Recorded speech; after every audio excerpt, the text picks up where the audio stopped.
Welcome back to Nick's Chilling Tales, where we unravel spine-tingling, hair-raising stories that make you double-check the shadows in your room. In today's episode, we delve into 3 haunting narratives, each more unnerving than the last. From ghostly presences to inexplicable occurrences, these stories will leave you questioning what really goes bump in the night. So dim the lights, grab a blanket, and prepare to be unsettled. Let's dive in. Story 1: The Apartment of Unease. Back in 1997, my family moved into an apartment complex in Southern California. It wasn't glamorous, cheap housing rarely is. My father worked long hours for low pay, and my mother stayed home to take care of us kids. The complex was a melting pot of cultures, with families of Mexican and Vietnamese heritage making up most of the residents. Our apartment wasn't much, but it had a strange atmosphere. My first real memory of the place involves ants. One night they poured into the hallway in an unbroken line. My father followed their trail, spraying them and sealing the hole they came from. But that was just the beginning of the oddities. One evening, my sister Hannah and I were watching TV in the living room. Feeling tired, I decided to head to bed first.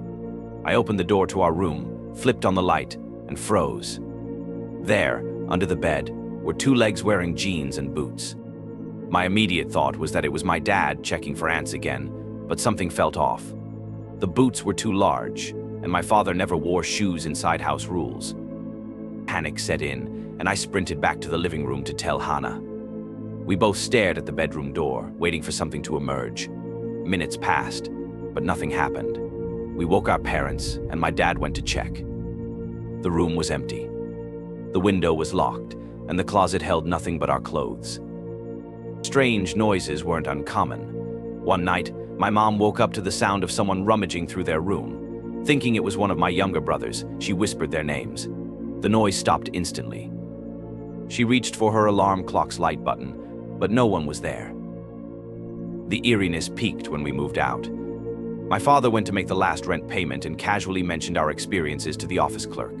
She told him about a previous tenant, a man who broke into the apartment one night, only to be fatally shot by the father of the family living there. A chill ran down my spine when I heard that story. Story 2: The Backyard Intruder. Our family eventually moved to the countryside, into a house surrounded by sprawling fields. It was a quiet life, with tall grass in the spring and golden plains in the summer.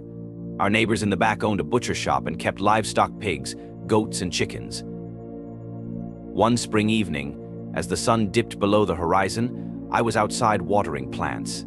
The air was serene until I heard a dog barking furiously. Peering into the distance, I spotted a man with a shotgun and his dog, both near my fence. The man called the dog, and they walked back toward their house, but something felt off. As I moved to another part of the yard, I noticed something behind a bamboo planter. It moved slightly, and my curiosity got the better of me. I sprayed it with the hose. What happened next made my blood run cold. Whatever it was jumped out, stepping on the bamboo before leaping over the fence. It wasn't an animal, at least not one I recognized. It had messy, blondish-brown hair and wore what looked like white scrubs. I couldn't see arms or legs, and the way it moved defied logic. Later, I found chicken feathers and blood near the planter. That night, I lay in bed, replaying the moment in my mind. Could it have been something from the butcher's property? The most unsettling moment came on Mother's Day. Our landlord arrived with his children, carrying flowers. They walked deep into the field, toward a grove of trees. The next morning, I ventured out and found a grave marked Becky Jensen, 1926 to 1987. Becky was the landlord's mother. Was the figure I saw that night connected to her grave? To this day, I don't know. Story 3: The Haunted Rental. Our next home was near railroad tracks, a small house in a rough part of town. I was recovering from a serious illness and spent most of my days at home. Dialysis treatments left me too weak to climb stairs, so we moved to a single-story house. The first night was uneventful, but by the second, things started to happen. Alone after dialysis, I heard faint whispers coming from the hallway. My wife and kids dismissed it as fatigue, but the whispers grew louder over the next few nights. One evening, I woke up to the sound of footsteps in the kitchen. Thinking it was one of the kids, I called out, but no one answered. I checked the rooms, everyone was asleep. The breaking point came when my wife saw a shadowy figure in the living room. She described it as a tall, faceless silhouette that disappeared into the wall. We packed up and left shortly after. That's it for today's chilling tales. Remember, the world is full of mysteries some we may never understand. If you enjoyed these stories, hit the like button and subscribe for more. Stay safe, and don't forget to check under your bed tonight. Welcome back, everyone. Today on Nick's Scary Stories, we're diving into a chilling tale that will make you think twice about the places we call home. It's a story of unexplained horrors, eerie sightings, and one family's brush with the supernatural. So, dim the lights, settle in, and prepare yourself for a terrifying ride. Let's begin. The hair and the food. It all started in the kitchen, as mundane as any other day. I had just gotten home from my dialysis appointment, feeling wiped out but relieved to be back. My wife had made stir-fry earlier that morning, so I heated it up, eager to eat and rest. A few bites in, I felt something odd. A strange texture in my mouth. Startled, I spat the food into a napkin, and there it was. A long strand of hair. I frowned. Probably just hers, I muttered to myself. My wife has long, black hair, so it wasn't unheard of. I brushed it off and kept eating, but as I took another bite, my stomach turned. This time I gagged as I felt something caught in my throat, a hair. Instinctively, I reached in and pulled it out. But this wasn't my wife's hair. It was light brown, almost blonde. I froze, staring at it, my mind racing. My wife's hair is dark, with maybe a few grays starting to show. This wasn't hers. Unsettled, I set the plate aside and lay on the couch to watch TV. Exhaustion pulled me into a restless nap. Footsteps in the empty house. I don't know how long I was out, but I woke to the sound of the garage door opening. My heart lifted. It had to be my wife and kids coming home early. I listened as heavy footsteps echoed through the house, moving from the garage into the hallway. Half asleep, I sat up and glanced at the clock. 2 p.m. Wait, my family wasn't supposed to be back until 4. Confused, I called out, "Babe, is that you? Are you home early?" No answer. Feeling uneasy, I got up and walked toward the hallway.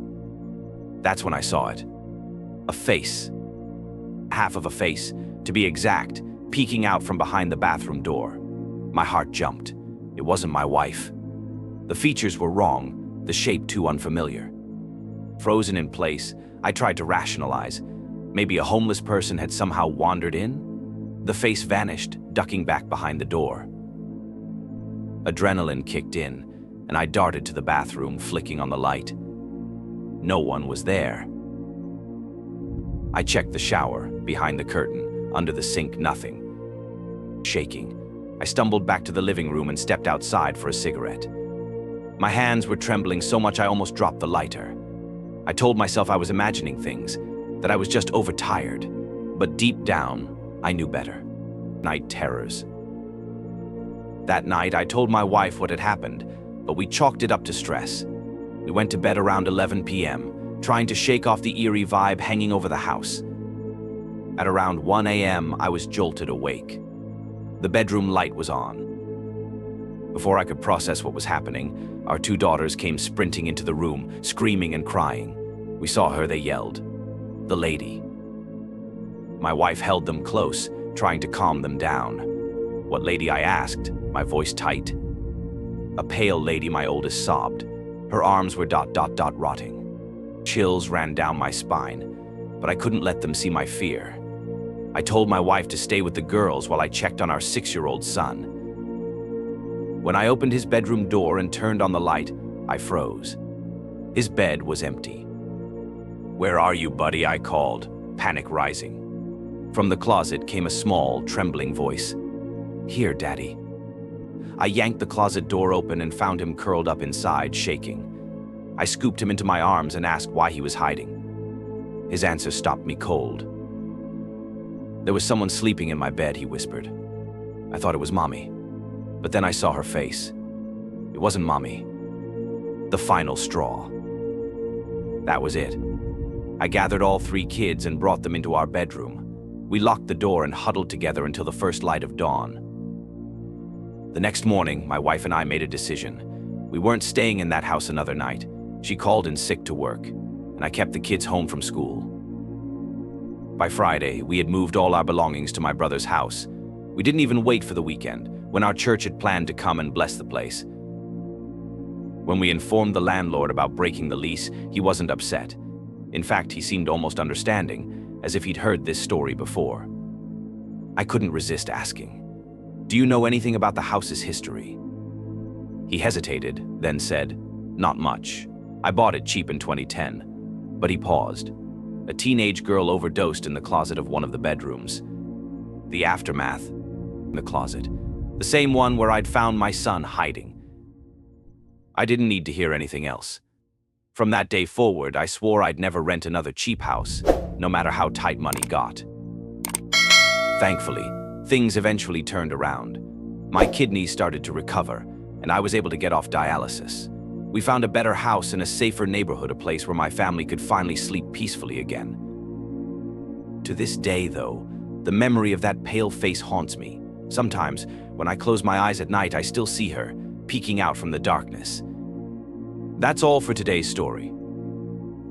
Thank you for sticking with me until the end. If you enjoyed this chilling tale, don't forget to like, comment, and subscribe for more spine-tingling stories. Until next time, stay safe and remember ... not all homes are truly empty.